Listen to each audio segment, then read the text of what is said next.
the same as we've seen in stretches earlier this season with his jump shot. Coming off the bench these days for the Lakers. Protecting the minutes and a little bit of Kuzma. He's averaging about 25 a game. That was disrupted by the rookie White. And the Lakers get it right back. It's in a Caldwell post. Has been all over the place. Here in this third quarter. They took the hit from the Spurs, but then he got active creating steals, getting out in transition, and they're knocking down that triple. This is a really good answer for the Lakers to the adversity they faced early in this quarter. Well, LaMarcus Aldridge sits for the Spurs with 20 points. Contavious Caldwell-Pope to make it a 4-point trip. Was released from the Seal Beach Detention Center on Monday. He was serving a 25-day sentence, and it goes back to a DUI earlier in the year, and then a violation of his probation. And Contavious Caldwell-Pope, as embarrassing as it is, was not able to play, according to the sentence, was not able to play road games, so it was a home game only. Could not travel. Ginobili answers up. He's past it now. It's going to be interesting to see how Caldwell-Pope now contributes. He's hoping this episode is behind him. We hope it is the case as well. Yeah, the ball said it was uncomfortable for him, but I tell you what, based on what we're seeing back in mind, because he is engaged on both ends, especially in the second half. When we were talking about it, we're starting to reel a little bit. Came over on the one-year deal. Detroit. Terrific two-way play. And he knows this will be discussed and embarrassed by what happened, and he's hoping to move on past this. With the foul, he is a guy to keep an eye on, though, because he's one of those guys at 25 years of age. He's going to be a free agent at the end of the season. The Lakers have a lot of players like this. Names are popping up. Will they fit in other spots? They're trying to put up numbers as well as they get into free agency. So that's a big challenge, I think, for Luke Walton. Not to mention the off-the-court stuff that's going on with the Lakers as well. Yeah, and Luke talked about it on TV this show. Able to knock down that triple. Get it back to a two-possession game. But listen, there are going to be wholesale changes on this roster. The Lakers got enough, in essence, to sign two max players. And it's all about championships here, so you would expect that they are going to do all they can to improve this roster, and there will be some new faces. In the meantime, Clarkson, air ball, and the clock expires, and the quarter ends. Or maybe 4.1 remaining. Shot clock expires. And it'll be Spurs ball, having to get up a quick shot here. Well, there's enough time here. You want to try to get Manu on the move. Or Patty Mills. He's got enough time to get into a shot. Patty Mills, nice provided back. And that takes us to the end of the third. 68-63. Lakers began the quarter with an 11-point lead. Spurs on a 15-3 run, but the Lakers with an answer. Contavious Caldwell-Pope for 8 points.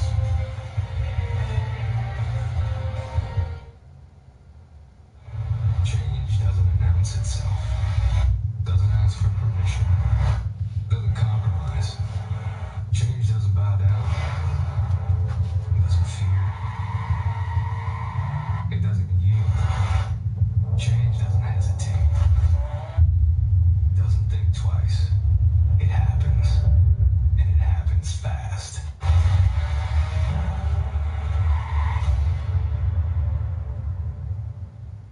It's time for some straight talk. Sign the contract and get a free smartphone. Oh, our lawyer does that every time I say free. Those free phones from the big carriers actually lock you into a pricey long-term contract. Tricky, guys, tricky. With Straight Talk Wireless, you can own an amazing new iPhone 8 for just under $35 a month, no contract. Cancel anytime, no penalties. Why haven't I switched? Get high-speed data that never runs out with the iPhone 8 on America's best networks. Straight Talk Wireless, only at Walmart. And do you have those plans? Yes. I just wanted to show you something I've been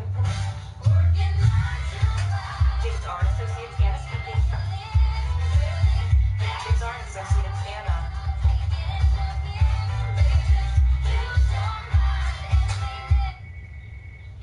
Baker Architects, this is Anna Baker. This is what our version of financial planning looks like. Tomorrow is important, but you're ready to bet on yourself today. Spend your life living. Find an advisor at northwesternmutual.com. There's a reason you're here. It's in your blood. The primal need to pitch yourself against the unknown. And to do so, dear Shaw, requires the very finest of wares.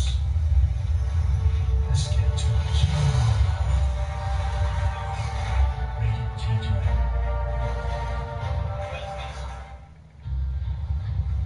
Imagine you're given a new car of your choice. There's only one catch. This is the last car you're ever going to get in your life. You would baby that car. Well, you don't just get one car in your life. You get one mind and one body.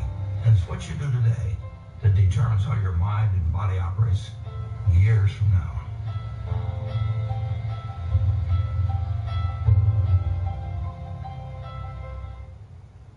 What is style all about? I don't know. Maybe something about personality? Creating your own environment? It's just a way of being. Just being you, actually. Once you find your own way of living, I think style is automatic. Tissot, every time, Swissmatic. Welcome back to Los Angeles. The NBA on TNT is presented by State Farm. I'm with Lakers head coach Luke Walton. Luke, your team withstood the Spurs run. Lonzo had some turnovers early, but did you still like his effort in the third quarter despite that? Yeah, I thought the team did a really nice job of responding. San Antonio came out, played really well to start the half. To start the third quarter, and we withheld that run, and we made some substitutions, and then we were able to put our own run on. So happy where we're at right now. You've got foul trouble to Brook Lopez and Randall. What options do you have defensively against LaMarcus down the stretch? Well, Larry and Kuzma are doing a great job. So the other two bigs are in foul trouble, but defensively all night, the whole team has been doing a job. And we told them Aldridge is going to be a handful tonight, but it's not a one-man show. It's all five guys defending him and giving him different looks, and they're doing a good job of that so far. Thanks, Ross. Thanks, Ross. And I think that's what's going to have to happen down the stretch when Aldridge comes back in. You're going to see more double teams. They're probably going to try to go on the dribble so that he can't catch you in rhythm with his passing. Santos runs a point for the Lakers for now. His ball sits. Here's Kuzma. And Kuzma delivers. This is the big stretch again. If you're the Spurs, you don't want to have too much separation, if any at all, before Aldridge comes back into the game. Kuzma has 7. The bench for the Spurs has really struggled tonight. Forbes for 3. Kuzma saves it to Ennis. Lakers up 8 with the ball. Kuzma averaging just 17 a game. Ball past the nets. And a two-handed jam. He really is more than just a scorer. He's a really good passer. You saw there off the attack with the bounce, able to get dance in rhythm. And at 6'9", you see through windows that most do not. Excellent passer that he is. Anderson turns a corner, and with the right hand, a little scoop to the ground. Kyle Anderson is having a solid season himself, and he's got a lot more minutes this year than in years past. Twitter handle is at slow-mo. Yeah, they're not lying. He plays the slow game, but he's had a very good season for the Spurs, picking up a lot of minutes. And Ginobili's going to foul hard. I tell you, when you make contact with Josh Hart, you know you hit something. He was like a fire hydrant. That last dish by Kuzma. What's his nickname on the team, Josh? They call him the Hulk. They call him Hulk. I mean, he is strong. You'll see him oftentimes matched up against bigger players, and they're reluctant to send help. He's physically so strong that he's able to hold his position. And he's working down low.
opportunity, and White, who's playing in just his 11th game, got in 6 minutes against Sacramento on Monday. He came out in the first.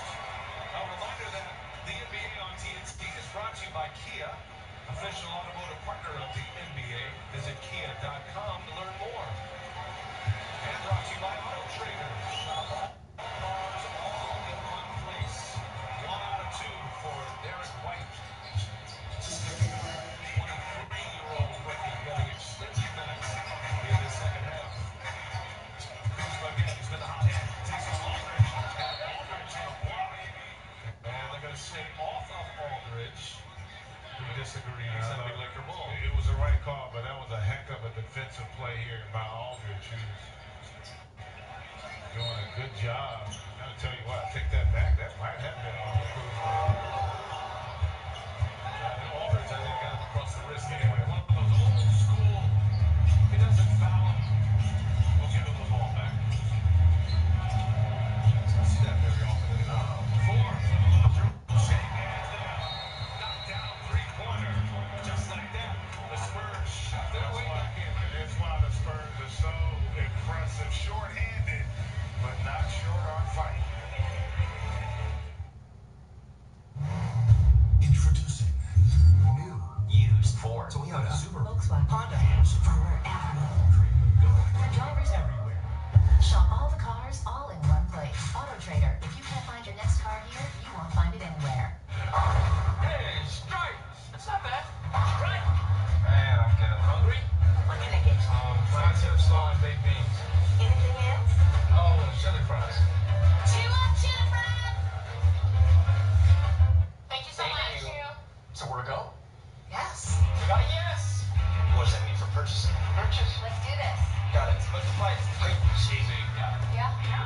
What's that mean for us? We can get stuff. What's that mean for shipping? Ship the goods. Here we go. Got the green light. That means go. Start saying yes to your company's best ideas. We're going to hit our launch date. Thank you. We help all types of businesses with money, tools, and know-how to get business done. American Express Open. Tens of millions of people have switched to unlimited on the network ranked highest in network quality performance nationwide by J.D. Power. Switch to the best unlimited on the most awarded network. You get up to $450 off our best Android phones. Barry Sanders is one of the greatest running backs in football history. When it came to ducking defenders, nobody did it better. He's also a serious dodgeball player. Here's the straight up. Hitch, left, ball, Barry still got it. But when it comes to mortgages, he's less confident. Fortunately, there's Rocket Mortgage. It's simple, so he can understand the details and be sure he's getting the right mortgage. Apply simply, understand fully, mortgage confidently. Rocket Mortgage by Quicken Loans. Lucy always dreamed of coming to London.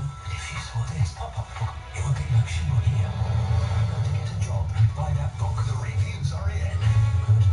Better. Lovely. Hey, sure you're ready for the workplace?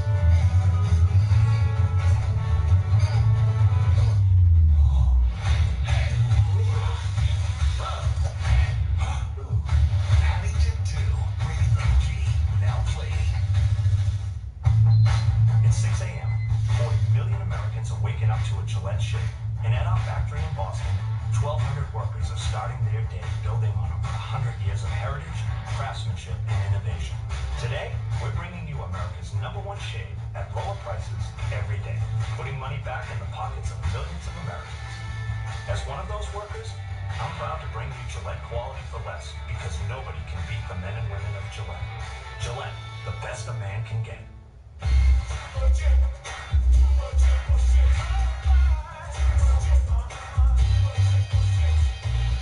That's 2 Whopper sandwiches, 2 crispy chicken sandwiches, or mix one of each for just $6. Only at Burger King. Players only on NBA TV. Greg just perked up. Presented by Verizon returns to Tuesday. Pelicans and the Celtics followed by Suns Blazers. Coverage starts 7 p.m. Eastern. Speaking of players, I'll tell you, that's 2 of my favorite people. Magic Johnson and the great actor Rob Lowe, man. you know better than that. What? I mean, Rob Lowe, what am I saying? What am I saying? See, the players only. Still 2 of my favorite people, man. Players only has got you in full entertainment.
got a lot of stories.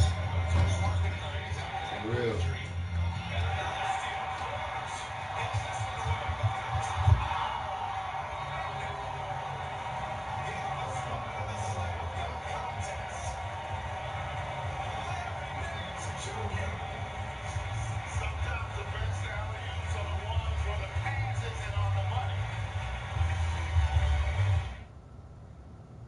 They came out of nowhere, sir. How many of them? We don't know. Dozens. All right, let's teach these freaks some manners. Good luck out there, Captain. Thanks, but I don't need much for this. All right. This one right here. Y'all ready? We were looking for the captain's keys again. They're on a silver heritage. This one's gonna be scary as hell. I gotta put on a mask. This is how scary it is. Yeah, on Geico, saving folks money. 15 minutes could save you 15% or more on car insurance. I'm about to put on a scary ass mask. Am I too close?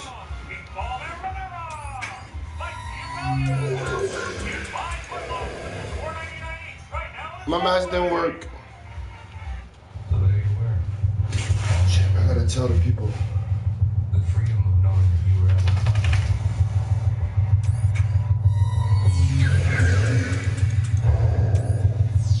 Is that why you passed it? Alright, motherfuckers. We were Yeah, it's story time. Appreciate it, man. Appreciate the sub. This one's called. Oh, don't do this to me, mask. I need my mask on. At least your taxes are free. You know what?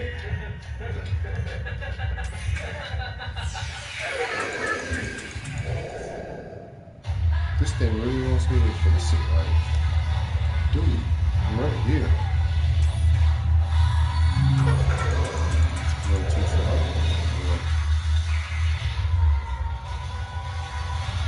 The Lick It Hand. A beautiful young girl is left home alone with only her dog to protect. On the news that night, they announced there's a serial killer on the loose in the area. Before she goes to bed, she locks all the doors and tries to lock all the windows, but the one in the basement won't lock. She decides to leave it unlocked, but locks the basement door and goes to bed.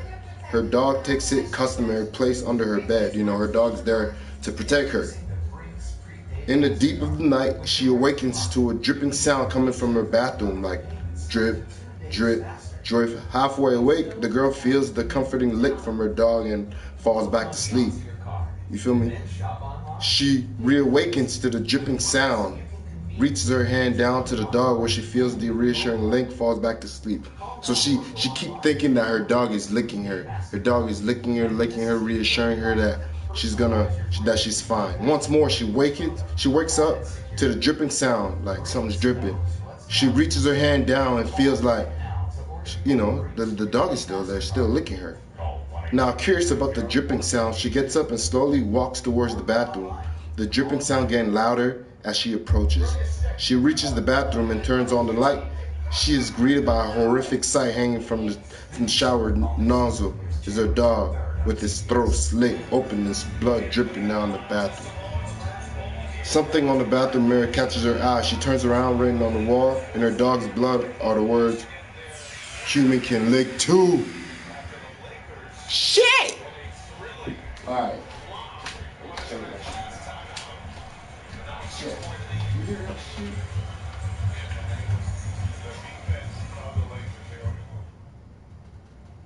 Ooh. I got y'all. Just wait a minute. Here we go. I'm finna tell y'all some real shit.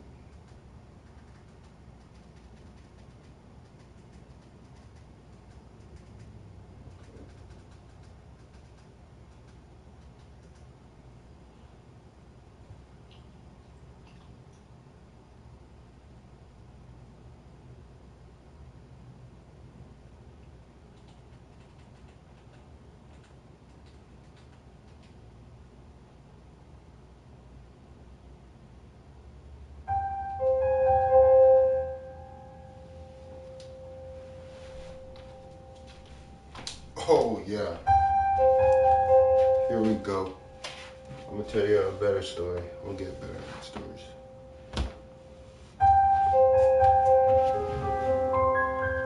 First things first.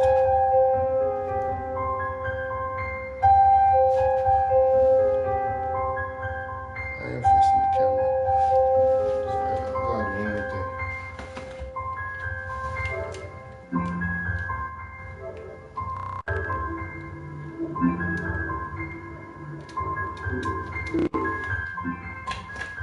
Alright.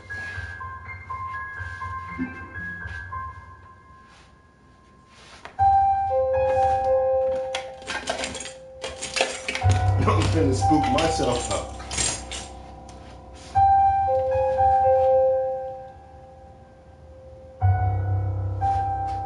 Here we go.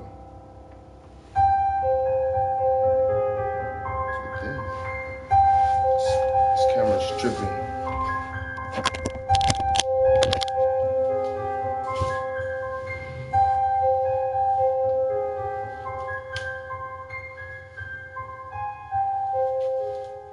How close are we? This way. Oh yeah. Alright, another story.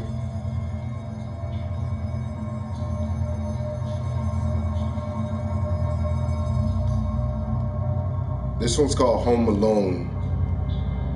You are home alone and you hear on the news about the profile of a murderer who is on the loose.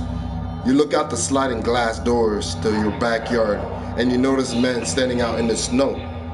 He fits the profile of a murderer exactly and he's smiling at you. You gulp, picking up the phone to your right and dialing 911. You look back out the glasses you press the phone to hear and notice he is much closer to you now. You then drop the phone in shock. There are no footprints in the snow. It's his reflection. This one's called No Use. You guys are gonna like this one. No Use. Have you ever laid in bed at night perfectly silent and listened to the sounds of the house? Those creaks and groans that your parents passed off as the house settling? It's not. It's them. I can't tell you what they are exactly because anyone has seen them has not lived to tell the tale. But they are there. Your home, yes, that is them. They wait, they hide in the hallways, the dark closets because they cannot stand the light. Even the small chandeliers of moonlight that manage to snake their way into your house, they can't stand it. Eventually, they will grow stronger, and with that, hunger more. The light cannot keep them at bay forever. Motherfucker.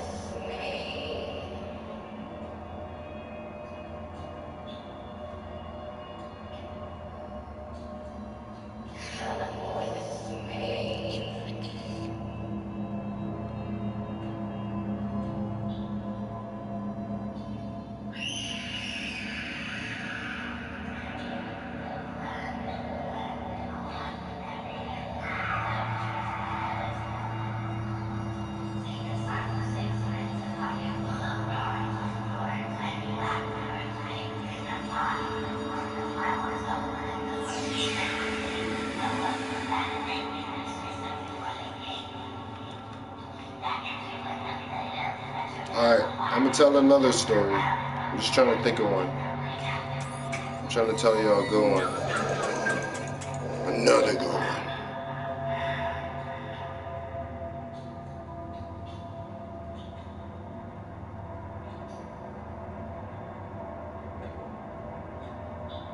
I'll tell you a couple.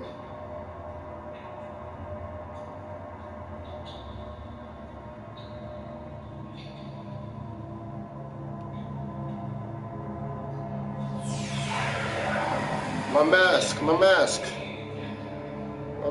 blowing off.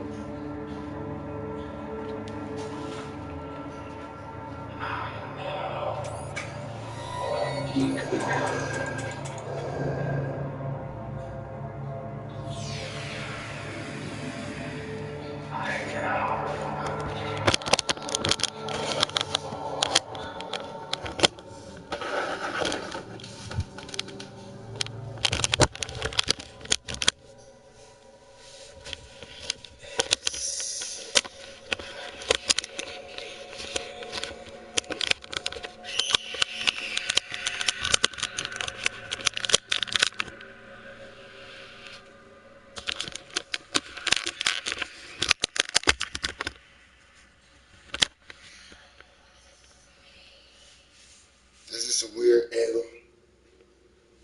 I think it is. The mask is not gonna work.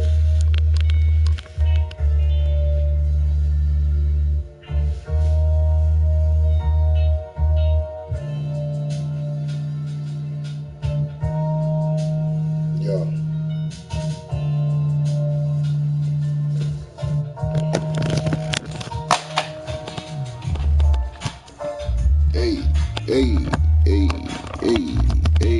Hey, gotta fix my camera.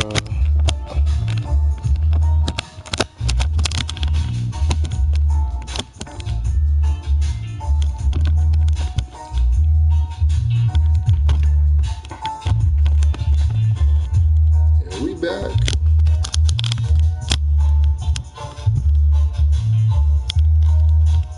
It's gonna be a high view.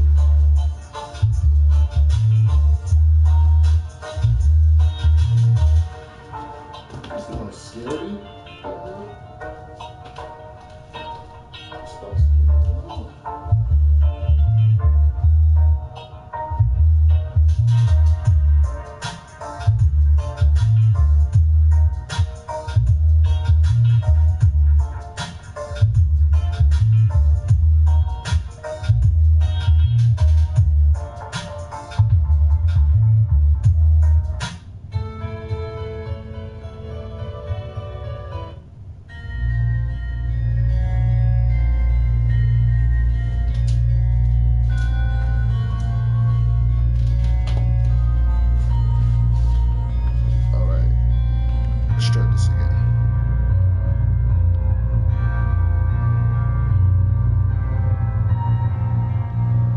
If I could get my thing to work. I'm gonna keep this mask on though. And it'll make it scarier. Alright, here we go. Hold on.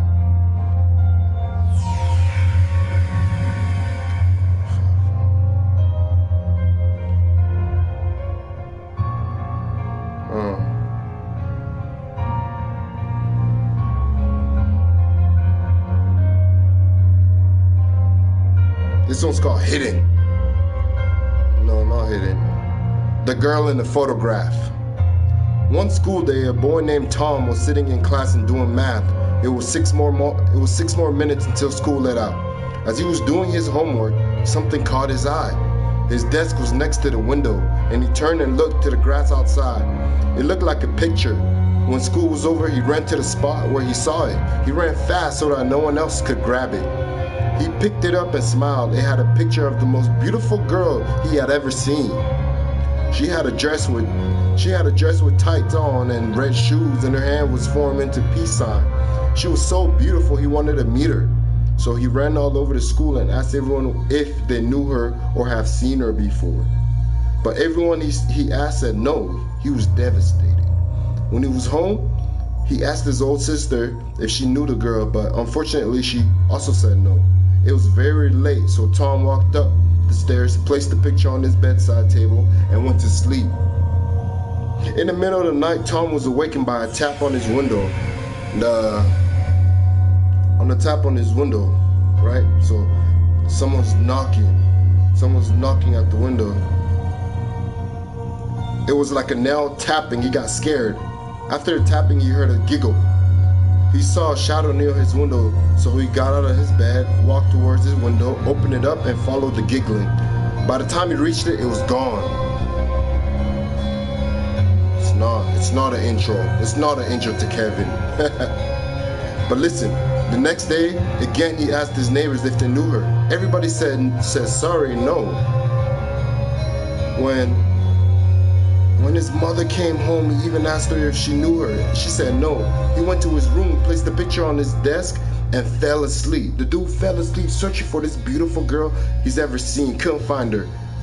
Fell asleep. Once again, he was awakened by a tapping. In the middle of the night, a tapping. He took the picture and followed the giggling. He walked across the road when he was suddenly hit by a car. He died instantly, picture in hand. The driver got out of the car and tried to help him, but it was too late. He saw the picture and picked it up. He saw a cute girl holding up 3 fingers. cold shit right there, boy. Okay, I got another one for y'all motherfuckers. Call this one. Did you guys like that one? I'm about to do another one for y'all. Another scary. This one's called The Trap. In Berlin after World War II, money was short, supplies were tight, and it seemed like everyone was hungry. At the time, people were telling the tale of a young woman who saw a blind man picking his way through a crowd. The two started to talk. The man asked her for a favor. Could she deliver the letter to the address on the envelope? Well, it was on her way home, so she agreed. She started out to deliver this message. When she turned around to see if there was anything else the blind man needed, but she spotted him hurrying through the crowd without his smoke glasses or white cane. She was naturally suspicious, so she went to the police. When the police paid a visit to the address on the envelope, they made a gruesome discovery. 3 butchers had been harvesting human flesh and selling it to the starving people. And what was in the envelope the man gave to the woman? A note saying simply, "This is the last one I am sending you today." What? Can you believe if that chick brought the envelope to that specific address? Bitch would have been dead. Alright. I gotta read y'all maybe 2 more.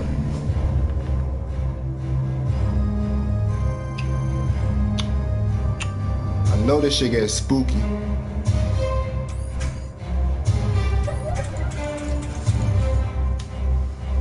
Whew, I'm spooked out.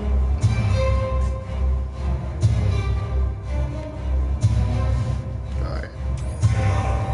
Here we go.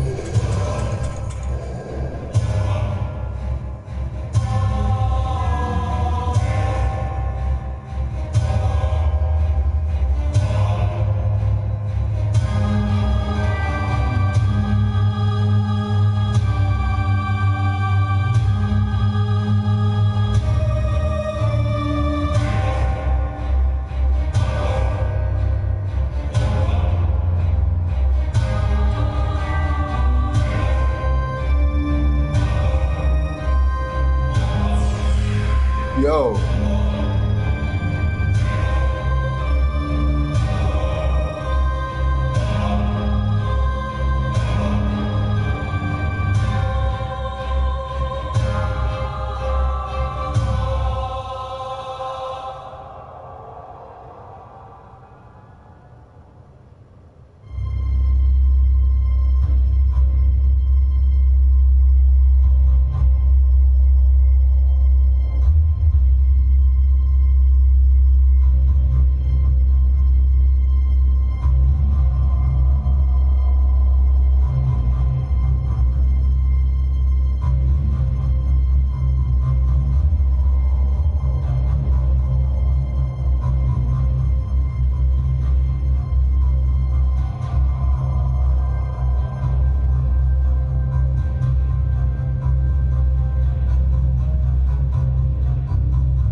Y'all want to keep hearing some more?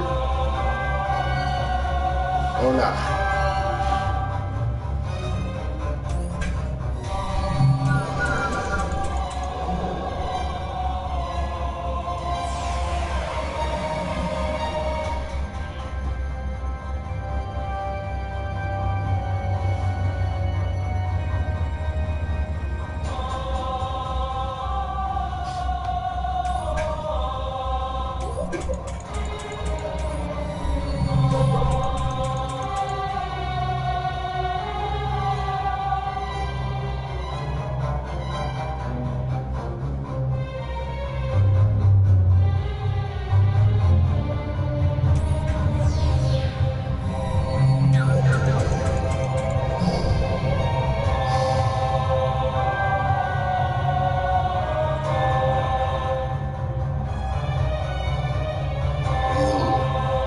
Today's your day.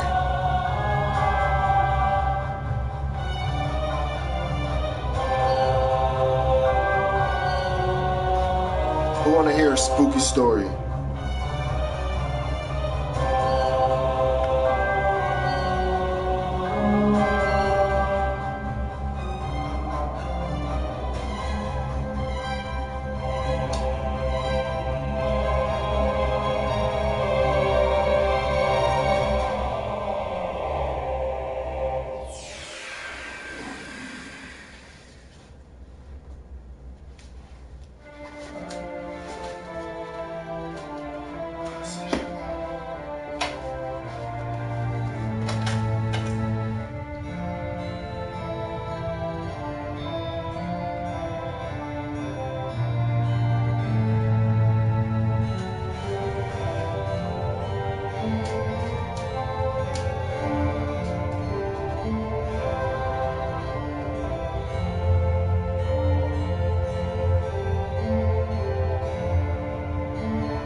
Alright, I got some more stories for y'all punks.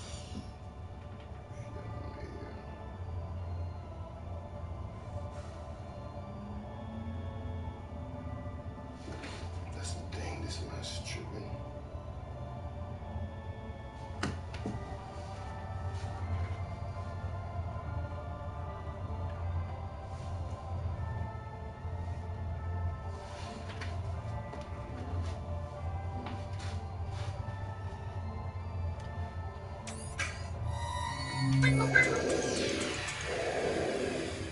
Didn't work.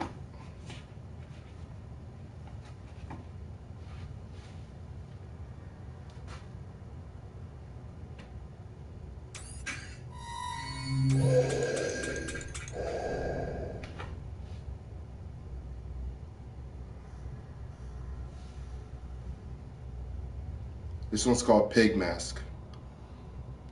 Our old house was on a corner in lieu of a backyard, had a side yard with a small deck that wrapped around the back. The dining room had patio doors that led out to the back, and we would have barbecues and such back there. When I was about 14, we only had one desktop computer and one laptop for the family. My brother and I would fight over the desktop. That's where Diablo 2 was installed. So I would use the laptop to write music. One particular night, my brother had a friend over and they were downstairs doing whatever, and I was at the dining room table on the laptop. As I was wrapped up in my writing, I didn't pay much attention to my surroundings. I heard a knock on the patio door, which startled me. I looked up expecting my brother or his friend, but nothing. Standing at the door and waving was a person wearing a Halloween pig mask. Thinking it was my brother or his friend, I mouthed, "Good one," and gave the person the finger, and they walked away. As soon as they left, I went downstairs to give them the shit because I thought it was them, and to my surprise and dismay, they were both sitting on a couch playing PlayStation. They swore up and down, and it wasn't either one of them, and there was no way one of them would have had time to get downstairs and unmask before getting on the couch. To this day, I have no idea who it was that knocked and waved. The man with the pig mask. Thoughts? Alright, I got another one for y'all.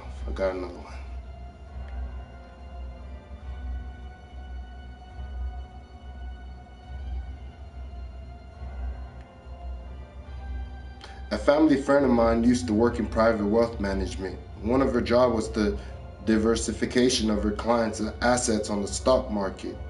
Out of nowhere, she gets a call from a representative of one of her very big private clients to sell all the stocks of a big airline and move the liquidity somewhere else. No buts. If needed, they could sell in up to 5% below market as soon as the shares are sold quickly. This was extremely weird as the stock price of the company was pretty stable, and specifically, this client's portfolio was heavily hedged with this stake, but she didn't think much of it. Oftentimes, her clients did this for personal reasons. 2 days later, one of her colleagues that she shared this peculiar story told her how the airline stock price started slowly but surely falling. Some people were selling off their shares too, which were gladly bought by the market at increasing prices. The next day, AA Flight 11 crashed into the North Tower of the WTC in New York. The stock market was closed for another week. Hello? Yeah, that's fucking scary.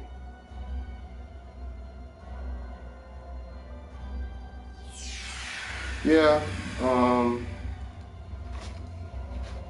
pretty fucking scary.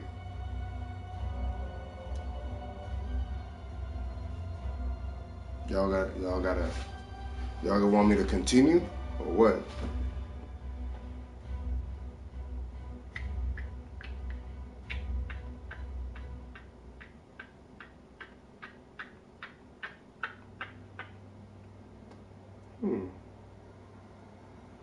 I look fly.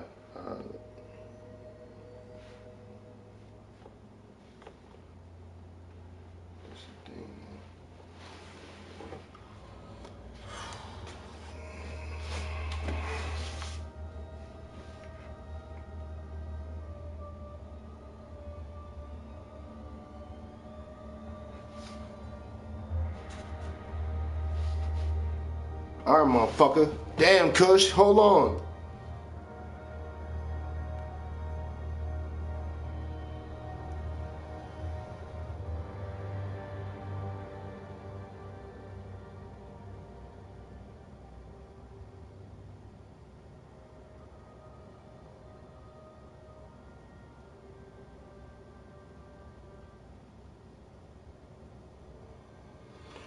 Yeah, it's all good.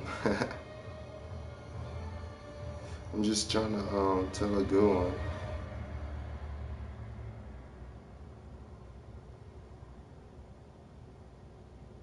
But right now I can't seem to find none. I gotta think.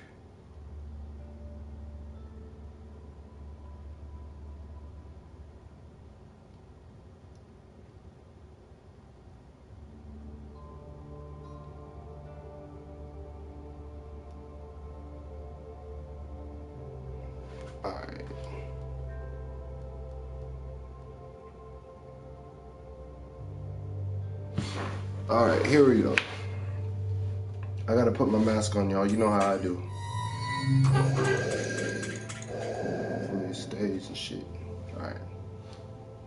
This one's called Do Not Visit Lover's Lane. A young couple went to the movies and stopped at the local Lover's Lane for some kissing. The boy turned on the radio to set the mood. Just as he reaches his arms around his girlfriend, a news bulletin warns of an escaped murderer who has hooked for a right hand. The man had escaped from a facility from the criminally insane. The boy thinks it will be funny to tease his girlfriend to scare her. He begins to tell her he is sure they are in a place the escape might choose to hide. Damn, you heard it? Fuck! Motherfucker. Well, shit, I should finish that bitch anyway. Don't worry, I got more. Got lots more.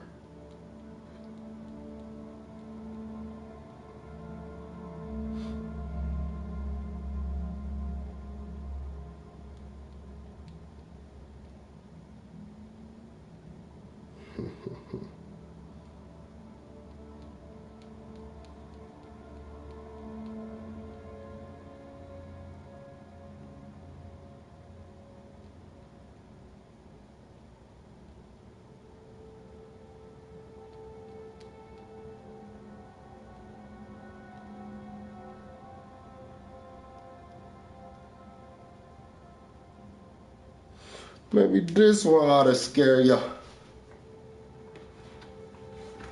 Mother.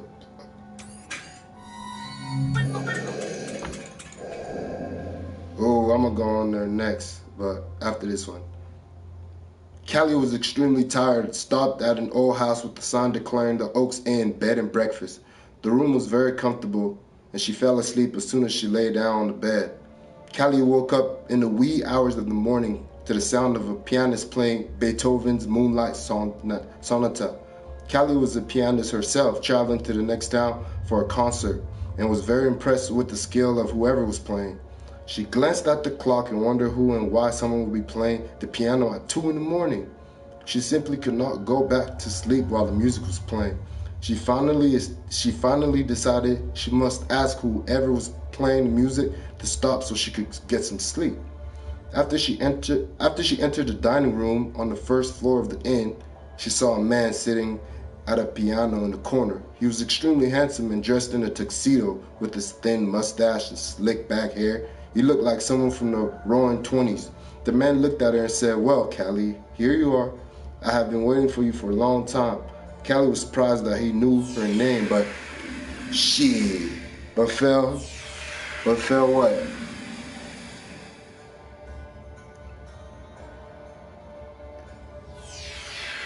Callie was, dang, I'm asked you. Sorry. When she made no reply, for she was quite speechless, and he spoke again. "Come sit with me, Callie."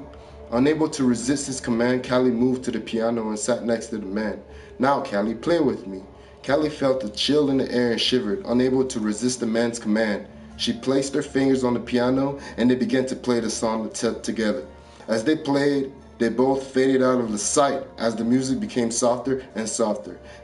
At the last moment before completely disappearing, Callie realized she had just played her last performance. The end. Yeah. That's some scary shit right there.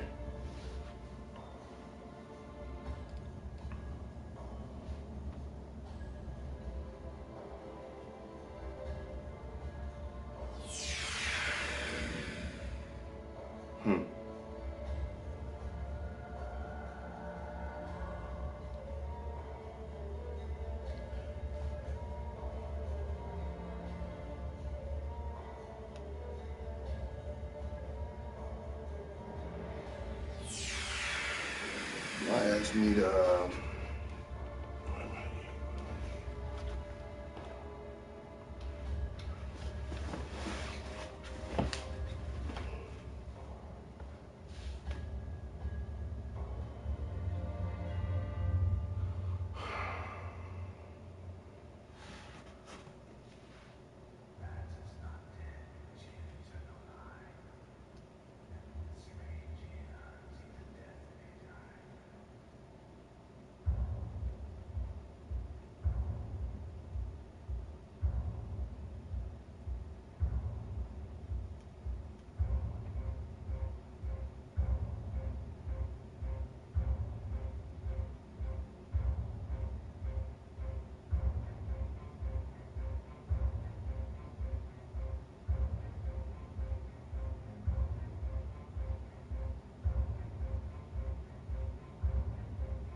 might start telling the story from here. Just listen. I gotta find some good one for y'all.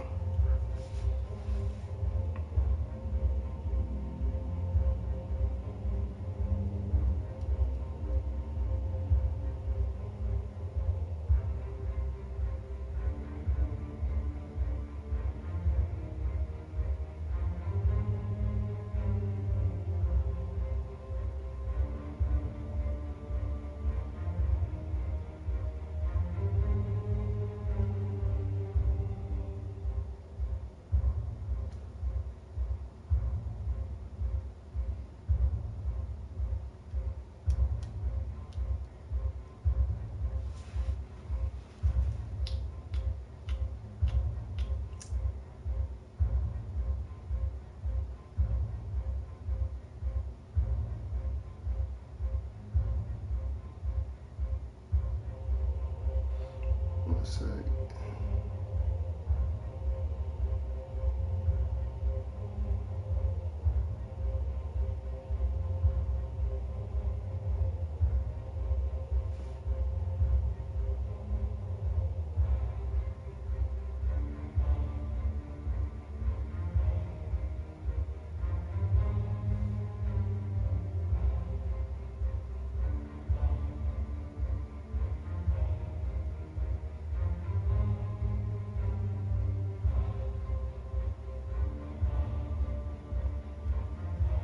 Alright.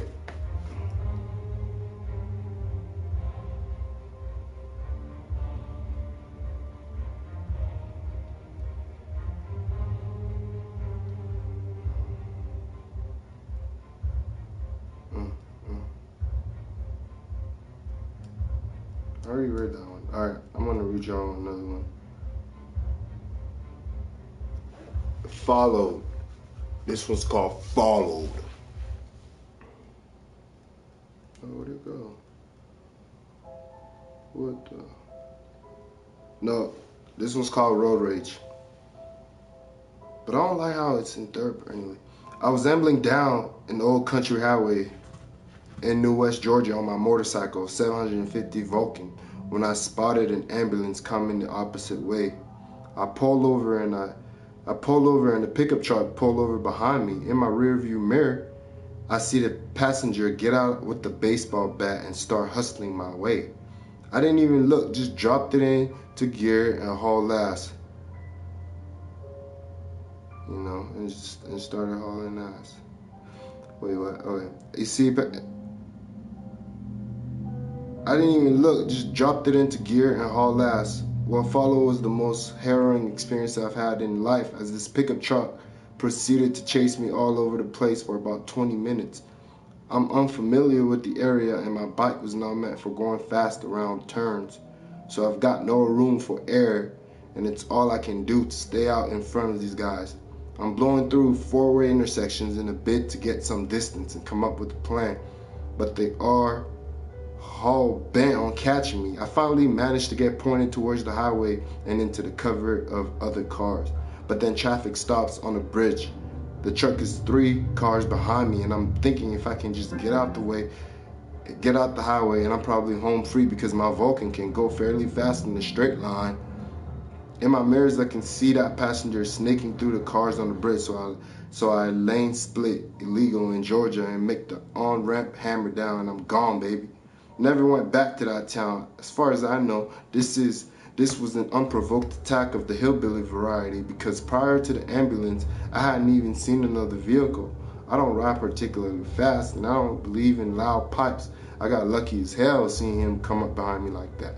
Dude was coming in with the baseball bat, man. And it's a true story. These are all true stories. All right, here's another one. It's called 3 a.m. Walk. I'm fairly small for a guy. I stand around 5'5", and the most I've ever weighed was around 150 pounds. About 6 or 7 years ago, I didn't have my license despite being far old enough to drive. But a good buddy of mine wanted to hang out. He too did not have a way of transport, so we decided to both walk towards one another and meet in the middle. We would both be walking 5 miles. It was 3 a.m. on a cold winter, and I was wearing a black jacket with my hood up.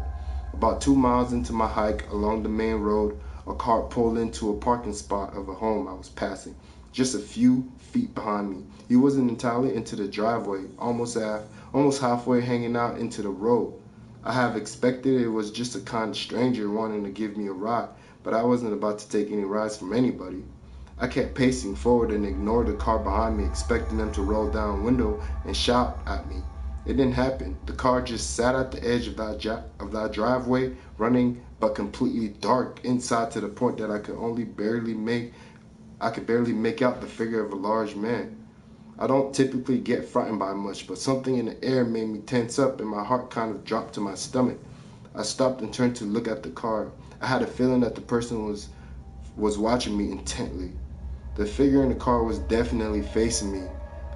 I could see the reflection from his dash bouncing off his eyes. I stared back. I figured he was about to yell out at me, but he just sat quietly in a strangely menacing way that I have only ever seen in the movies play out. I kind of did a wave at the figure, letting him know I saw him and waited for some type of communication in return. He didn't budge, just started staring at me intently. I returned to pacing away slightly brisker. After just a few moments, I could hear the car slowly roll in reverse. So I turned to face it, but kept pacing backwards. The car kept creeping slowly. I pulled down my hood and stood still again, waiting for him to pass me. But instead, the man slowed to a stop beside me. The passenger side window rolled down, and the men and I met eyes. No words were exchanged at all. And before I could even let out a hello, the man grimaced and accelerated away at a decent pace, almost as if he was disappointed by what he had seen. It doesn't seem like much from how it reads, but I'll never forget how tense that interaction was for me. I've not felt anything like it since. Basically, this little motherfucker was scared to death because he didn't know what the fuck was going on. Because a fat white dude, was staring him down, thinking that he was a chick.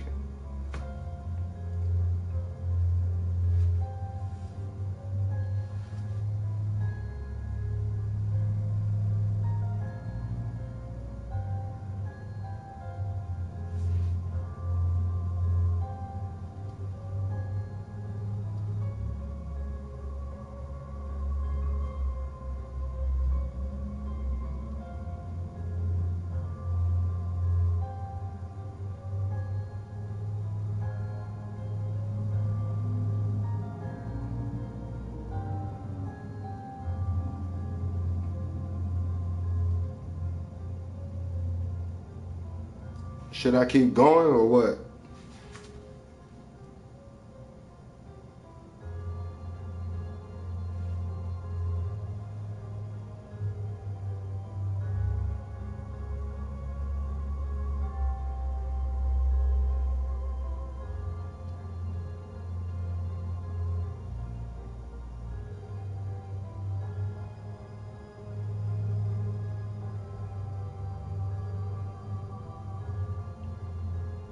Should I keep going or what? Y'all gonna respond? Y'all gonna say something? Y'all gonna follow me? Come on, man. Come on now.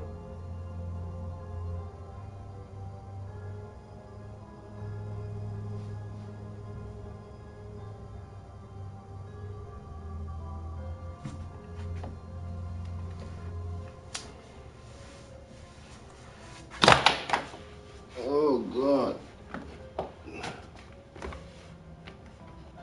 What's the deal? What's the deal? Can you hear me?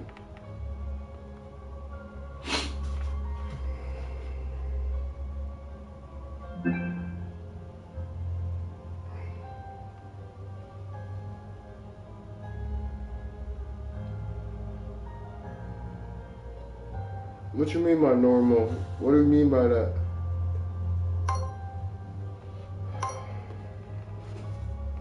No.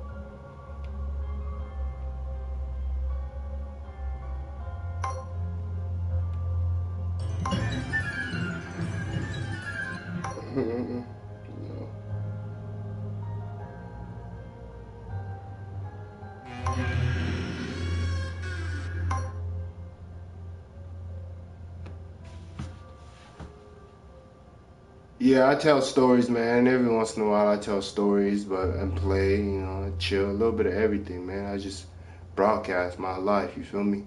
Follow me, man. If you want, today I felt like switching it up. I felt like telling some stories, you feel me? Because nigga feeling like a little spooky, one of those spooky type of day, but otherwise I just be chilling, man. You feel me? I just be chilling. Yeah, I just be chilling. My dog back there, Champ. Yeah.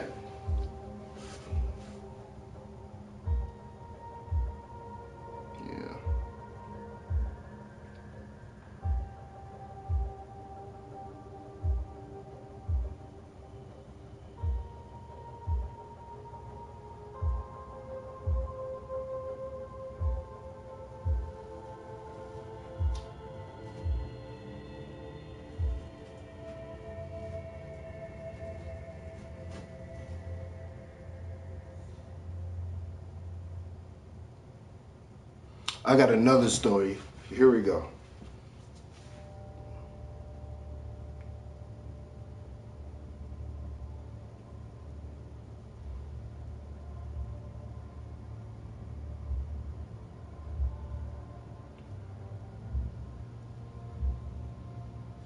I often visit Walmart in the wee hours of the morning. One time I went in at around 2 a.m. and noticed an elderly gentleman asleep on one of the mobility scooters at the entrance.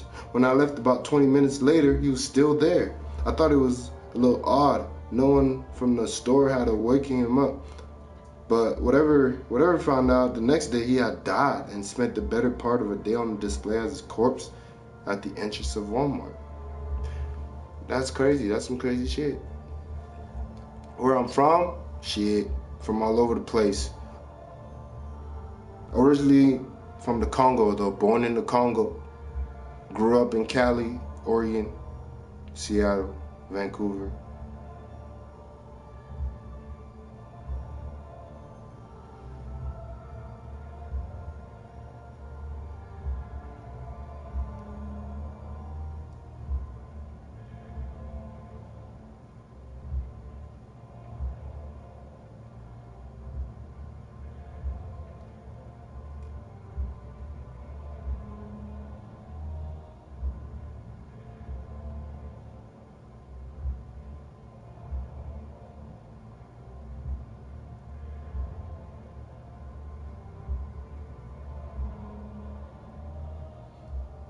Mirror people.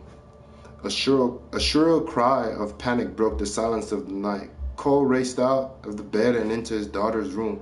He flipped on the light and directed his attention to her. She was covered in a light sweat and her eyes had drops of tears falling from them. Daddy! They almost got me. They.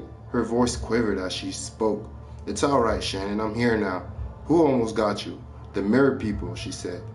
Cole turned to face the large dresser mirror in front of Shannon's bed. He noticed nothing out the ordinary. He managed to respond to her in a cool and collected tone despite his daughter's terrifying words. There's nothing there now. It was probably just a nightmare. I'm sure it was nothing more.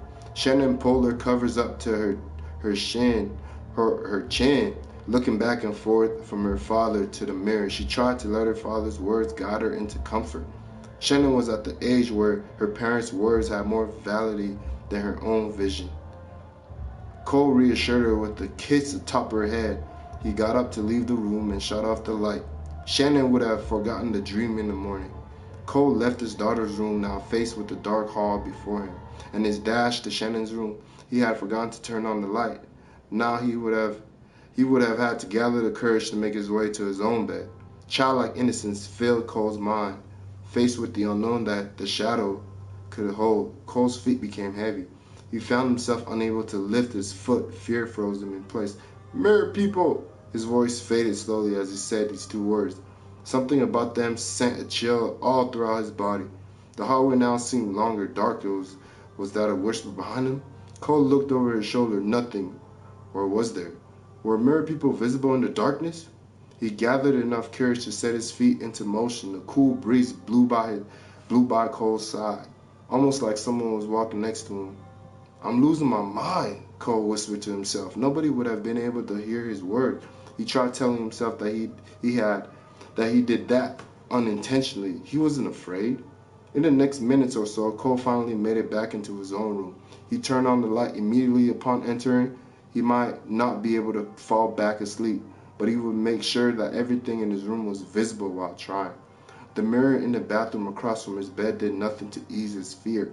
Perhaps the bathroom light would have to remain on as well, only because he was the man of the house, of course.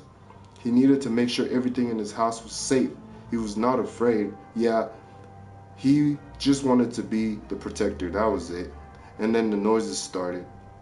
The soft sound became louder and more obnoxious. He felt like this was what it sounded like to be a fish in an aquarium surrounded by children poking at the glass. The soft turned into a loud, resounding thud. Something was trying to get into his room. Cole wasn't sure if the noise was coming from the window or the mirror. He also wasn't sure if either of these answers would be better than the other. Wait, that was it. Shannon must have been hearing something at her window and not her mirror. That would explain everything. Go grab Shannon and they would spend the night together. He would go into her room. She would be there fast asleep and he would comfort her.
Ooh,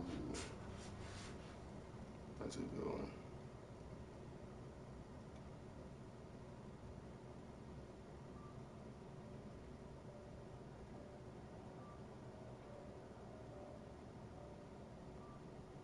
Who want to hear a scary story?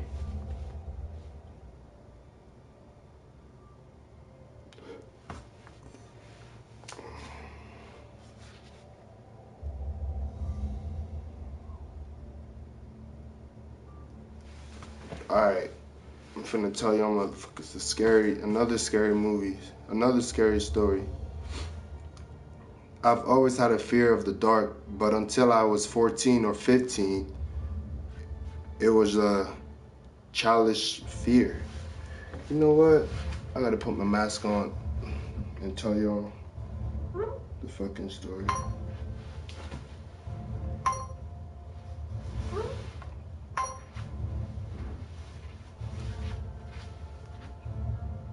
Story time.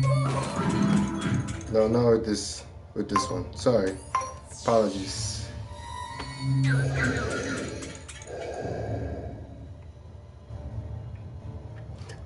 I've always had a fear of the dark, but until I was 14 or 15, it was childish behavior. I had just became old enough to work, and my parents said they would hire me to work at our horse farm and they would pay minimum wage. I was satisfied with the deal and accepted. I didn't expect two things. One, I could have to work a lot. Instead of having general work hours, I had to work late, and my shift started immediately after school every day of the week. Everyone else who worked for my parents worked part-time, and their shifts didn't start until 2 hours after school. Well, I'll wait to tell you the rest. I started my first week fine. I took the horses around to the fenced field to graze and get some exercise. Except one horse, he was a lean thoroughbred that was once used for racing called Flash. He was brown with black mane except for a singular white streak near the front of his head. Sadly, the jockey had died in a racing accident. Every day that I set out for work, I plop a blue and white jockey uniform on, set a helmet on my dirty blonde hair, put Flash's gear on, and mount him. I pull on the reins and ride Flash around the town. We live in a small town in Kentucky, and it takes about 5 minutes to ride around town. I make sure to say hi to the neighbors every time we ride. I'd get back to my house just in time to get undressed and back into my usual t-shirt and jeans. Takes Flash's saddle off and let him graze before I had to start my duties. During all of this, I still had to do chores and homework. My second week of work was the day that school had just started. I didn't have enough to ride Flash since I had so much schoolwork to complete. The second week was when I started my late night shifts.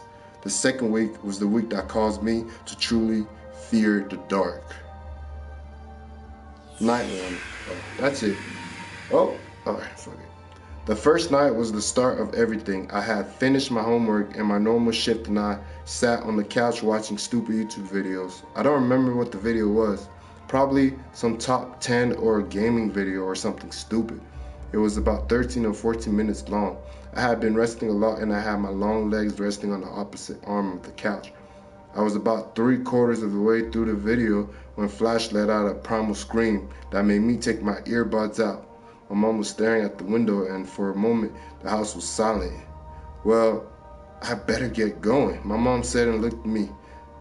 I got out to the entranceway of our house and put my shoes on. I grabbed my flashlight and walked into the slightly cold air. My flashlight was dim when I turned it on, and I could barely see past the edge of the yard. I took 5 steps past the door before I heard something in the bushes. I felt my heart beat faster, looked towards the sound. There was only a few branches shuffling when I looked over. I shook it off and continued walking, not saying a word the entire time. I kept walking until I made it to the stable. The main door had been open, but when I went in, nothing was there. Flash restlessly kicked the stall door. I walked over to his stall and patted his head. Shh, easy boy, easy, I said, and he started to calm down. Attaboy, I turned around and scooped some feed out of the bag and put it in his bowl. I pulled out my phone and opened the record keeping app, but someone had already opened it. The record said, "I see you, Justin." I dropped the phone in fear, and when I picked it up, a small crack appeared in the corner of the screen and the message was gone. Crap, I said. I whispered to myself and I began to type my report to see if I still worked. If it still worked, I hope it still worked. The letters popped up one by one as I typed them. I let out a sigh of relief. I finished the report and only thought about the message. As soon as I was finished, I turned my phone off and put it in my pocket. I turned my flashlight on and calmly walked back to the house without any distractions. For the rest of the night, all I could think about was that message. I see you. Night 2. So I know last night wasn't too eventful, but if you look on the grand scheme of things, it's extremely terrifying. I did some research on my phone type having problems, but I found nothing. I tried doing research on the app, again, nothing. I did see a story about someone having their account stolen and the other person writing a message, so I assumed someone was messing with me. So I made a new account and thought this would solve the problem. As soon as I was done, I heard the Flash let out yet another primal scream of terror. I put my phone in my pocket and then stood up before my mom could say anything. I walked out the entrance way, grabbed the flashlight, and threw my shoes on. I flicked the flashlight on and walked out the door.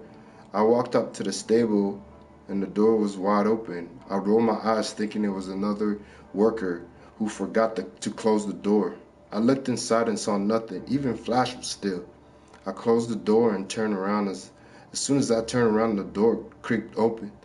I turned back around and tried to close the door again, but some force was pushing it back open. Suddenly, the door was pulled close and I fell forward into the door. I tried to stand, but I was too dizzy and fell backwards onto the ground.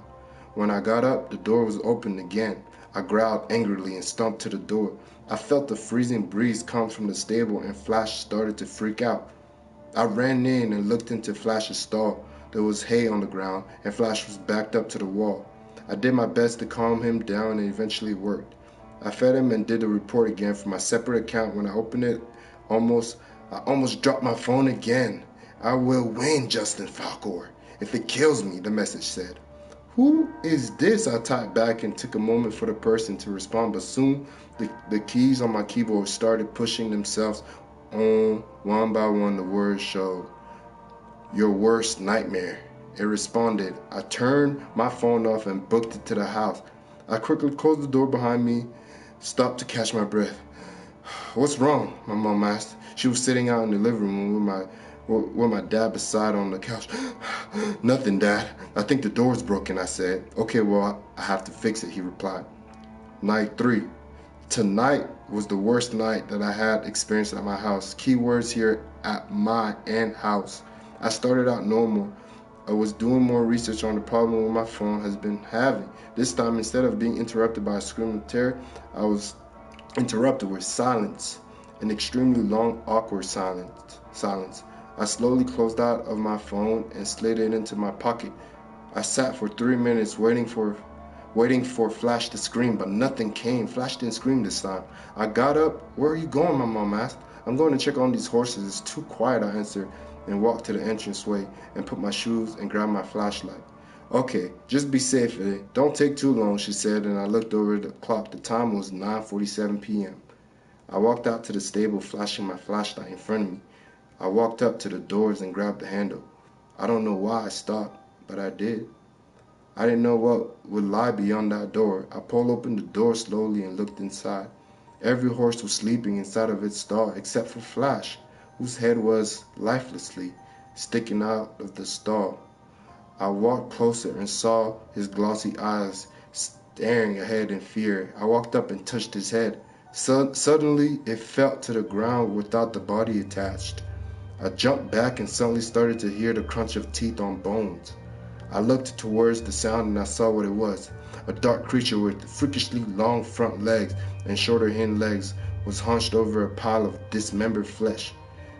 It looked up at me. Its eyes were bright white, but that was the only thing you could see on this dark face. I stared into its bright eyes. I felt my fear growing. Suddenly, all of the darkness surrounding me stared to close in on me. Soon, there was only darkness. I woke up and Flash was screaming in terror. I got up and he calmed down almost like it was worried for me. I gave him some food and dashed out of the stable and into my house. "Where were you? What took you so long?" my mom asked, and I looked at the clock. It was 10:36.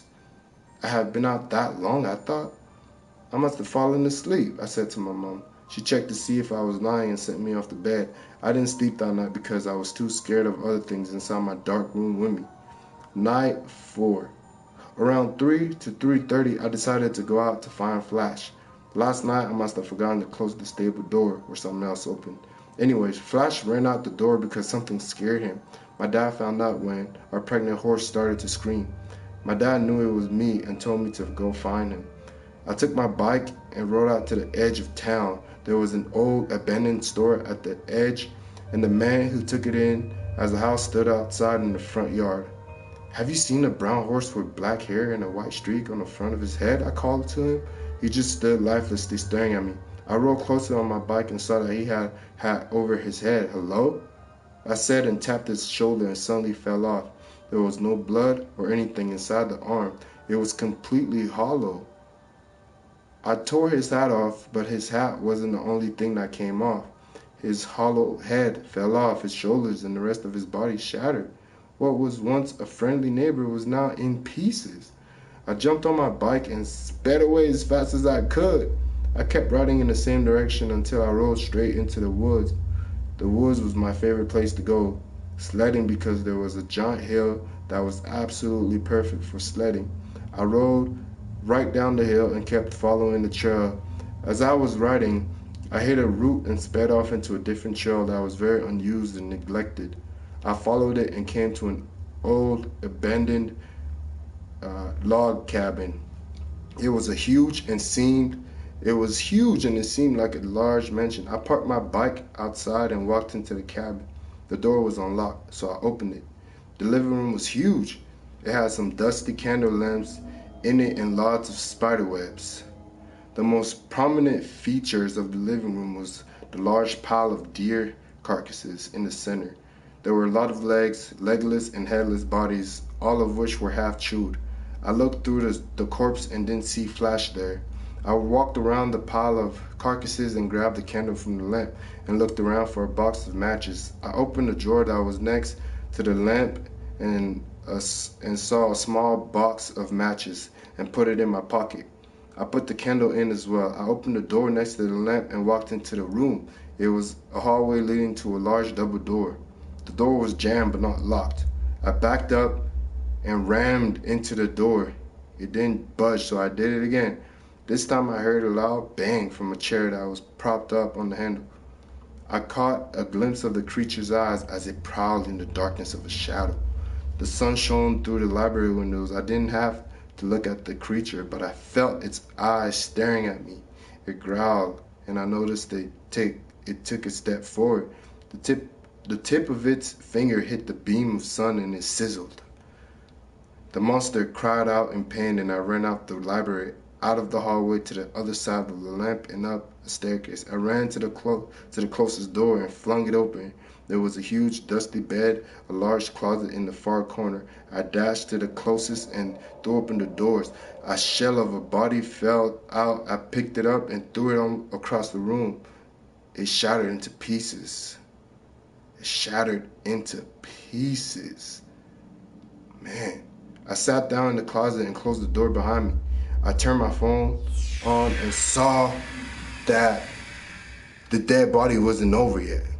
Thought I waited for about 10 minutes before I dirted off to sleep. I woke up to the sound of stomping and shuffling. There was a very quiet growl underneath the noises. The noises came from the room across the hallway. I knew that the creature was searching for me. I pulled out my phone and looked at the clock. It was 6:07 and it was getting dark. Although it was very dark in the woods and especially in the cabin, I heard the growls intensify and the creature started to move. It walked to the room behind me and started to look around for me. I tried my best not to make any noise, but if this hiding place fell for the man who was in here, it would fail for me too. I heard the creature scream in rage. The monster ran over to the room I was in and slammed down the door. It started to slam its way through the stuff in the room. Suddenly, I heard it stop. I knew it was looking at the closet. I heard the quiet noises of the creaking floorboards as it stepped closer. It had only touched the handle when there was the sound of a horse coming from outside the window. The creature paused and looked outside for a moment. Then it looked back and growled. I heard the creature run off to the sounds. I slowly made my way to the closet and across the floor to the window. I looked out and saw the monster run off after the sounds. There was a roof right under the window, and I decided to exit that way. I walked closer to the window and felt my foot hit something. I bent over and picked up a small Swiss Army knife from the shadows of the man who was in the closet. I put the knife in my pocket and lifted the window up. I crawled out and stood on the edge. I looked over and found a crowbar that was used for peeling off old tiles. I grabbed it and it slipped into my back jean pocket. It weighed down my pants, but I could manage. I walked to the edge of the roof. It was about 6 feet off the ground, so I decided to take the jump. I jumped to the ground and the crowbar fell out of my pocket. I felt the pain from the jump surging through my legs. I picked up the crowbar and walked to find my bike. I walked for almost half a minute before the creature grabbed my ankle and dragged me to the ground. I turned and looked at the pitch black hand that grabbed my ankle. I took out the Swiss Army knife and slashed the hand. It jumped back in pain. I made sure I didn't see the creature's eyes, but I stared at its arm. Dark blood dribbled onto the ground, all signs of plant life. On that part of the ground were killed. The creature screamed at me in rage and ran to go chase whatever it was earlier. I looked up and turned around. I tried to walk to my bike, but I heard something behind me. I closed my eyes and spun around. I started swinging my knife around, but I didn't make any connection to anything. I heard Flash cry out in fear. I opened my eyes and saw the horse. I closed my knife and hugged him. "I missed you, Flash!" exclaimed, and he whined in response. "Come on, let's go home," I said, and we walked a few places forward when my phone buzzed. I stopped and Flash walked a few places forward before stopping to wait for me. "Why didn't you free me?" the message said. It was from 606-747-6402. I closed my phone and looked at Flash. He seemed slightly impatient. I don't know why I think this, but I think the creature was once your jockey, I said to Flash. Yes, the unknown person said. I think you're the reason he's stuck here. I continued and reached for my crowbar. Yes, do it, the unknown number replied. I pulled the crowbar out of my pocket and hid it by my side. I walked up to Flash and put my mouth to his ear. I'm sorry, Flash, I said and blacked out when I woke up. Flash was on the ground with the crowbar sticking out of his side, blood coating his body. The earth split and a flash of light exploded from it. The creature took a scream,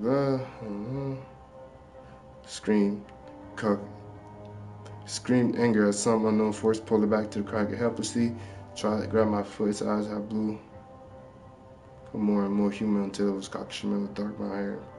He was wearing, you know what he was wearing?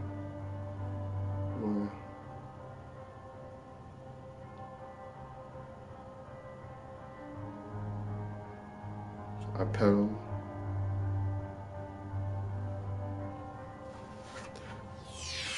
And that's that, y'all.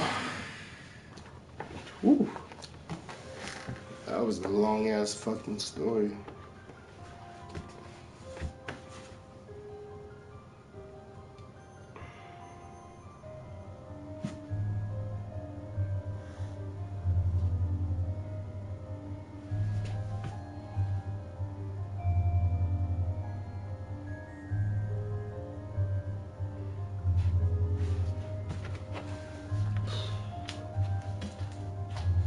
Storytelling shit is time. Alright, motherfuckers. Storytelling is officially over for the night.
Oh, shoot.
switch.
IS1.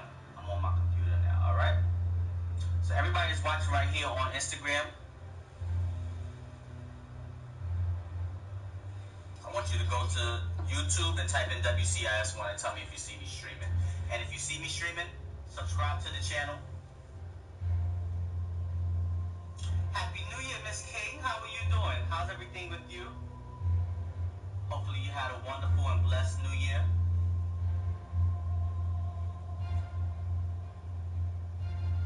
Hopefully you're ready for this storm.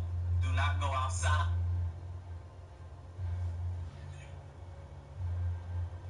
It has. Keep your creator close in your heart and pray, or whatever you feel like you need to do. Meditate, but it's not gonna be good. It's bad.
So y'all just gonna leave this lady out here with no clothes on?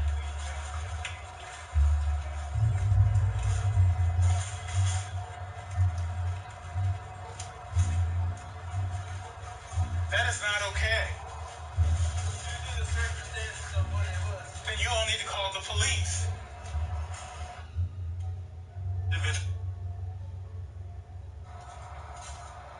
Ma'am, come on, come and sit down.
Choice